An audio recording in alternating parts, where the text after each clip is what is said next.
This is OwlUp, where learning happens in minutes, not hours. For a deeper journey, explore all our courses at owlup.co. Now, let's dive in.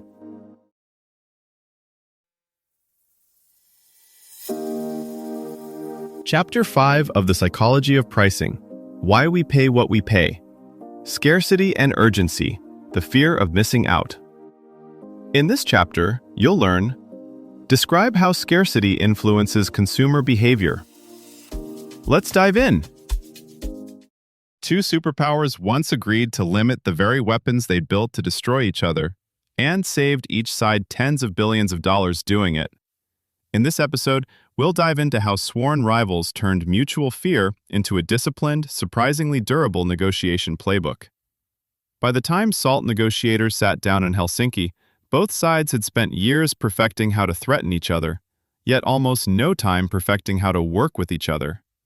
That's where these talks become useful for us. We rarely walk into a negotiation with nuclear stakes, but we often face their everyday equivalents: a budget fight that could stall a product launch, a partnership dispute that can poison a market, a contract renewal that might quietly shape your next 5 years.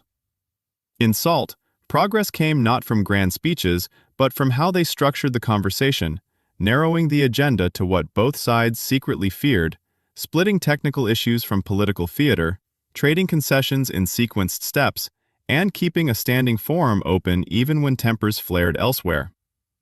In this episode, we'll unpack how to adapt those moves to high-stakes corporate deals, internal power struggles, and even tense one-to-one negotiations. SALT's hidden power wasn't just in what got signed, but in how the talks survived constant turbulence. Elections, leadership changes, proxy wars, yet the process kept moving.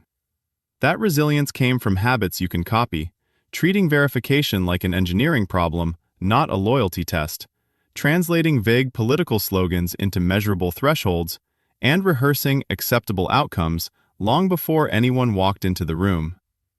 In a tense salary review or cross-team dispute, those same moves turn a brittle, winner-take-all clash into a series of smaller, fixable design challenges. The first quiet revolution inside SALT was what they agreed not to talk about. No moral judgments about whose system was better, no revisiting old invasions, no debates over ideology. They filtered ruthlessly for shared catastrophe, accidental launches, surprise attacks, ruinous costs. Only issues that could destroy both sides made the cut. Translating that to your world, most negotiations drown in side arguments, status, history, tone, perceived slights. The SALT move is to explicitly label those as background noise and park them. A product lead and a compliance team don't have to settle whose roadmap is more important. They only need to agree that a major regulatory fine or missed launch window hurts everyone. The second shift was how they treated information. Both sides assumed the other would posture in public, so they built a parallel track where quiet, technically precise conversations could happen without every phrase being headline material. Inside companies, you can mimic this by distinguishing between stakeholder theater, the big review meeting, and instrument panels, small working sessions where numbers and edge cases get hammered out without grandstanding. This is where SALT's use of national technical means is so instructive. Instead of arguing endlessly about trust, they asked, "What data will both of us accept tomorrow, even if we're angry?" In business, that might be independent audit logs, shared dashboards, or a mutually agreed metric definition. You're not chasing perfect trust, you're designing a system where distrust has nowhere useful to go. Third, notice how limits were framed. SALT didn't claim to create peace, it created ceilings, baselines, and thresholds. That's a powerful shift, from promising harmony to promising constraints. In a tense vendor negotiation, you may not be able to guarantee satisfaction on all sides, but you can anchor on caps, maximum liability, floors, minimum service levels, and guardrails, conditions that trigger automatic review. Think of it like risk budgeting on a hiking expedition. You don't control the weather, but you do control how much food you carry, how close you stay to marked trails, and what conditions force you to turn back. Salt's genius was accepting that rivalry would continue, while carefully deciding which cliffs neither side was allowed to approach. Consider a hard internal conflict. A product VP wants rapid feature launches. An infra director insists on stability. Instead of arguing abstractions like innovation versus safety, borrow Salt's bias for specifics. Start by asking, what's the maximum deployment risk we can both live with this quarter? Now you're haggling over a number, failed deployments per month, error budget spent, not over values or egos.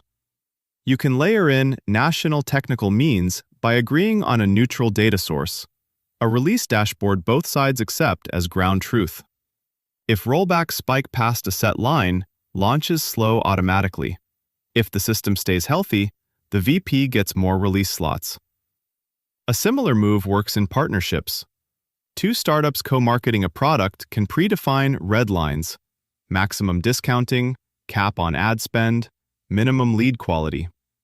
A shared report pulls from both CRMs, so when tension rises, no one is guessing.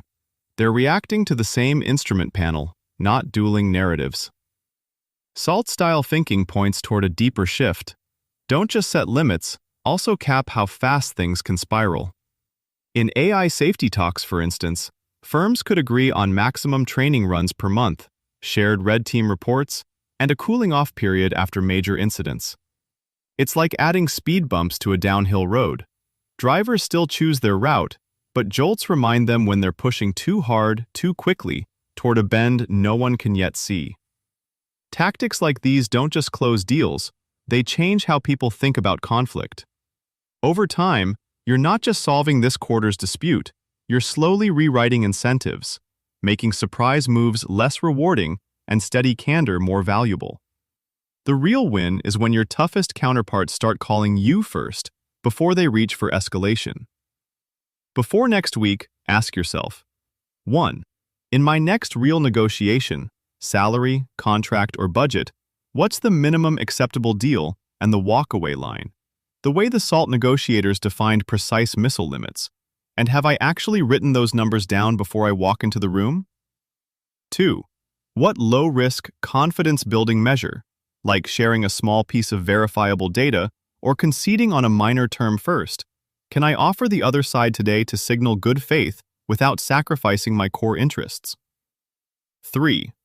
If I had to propose a verification mechanism, like the SALT inspection regimes, what specific proof, reports, dashboards, check-ins, would I ask for or offer so both sides can trust that any agreement we reach is actually being followed? This was OwlUp, your daily step forward. To keep learning with structured courses and more insights, go to owlup.co. Until tomorrow!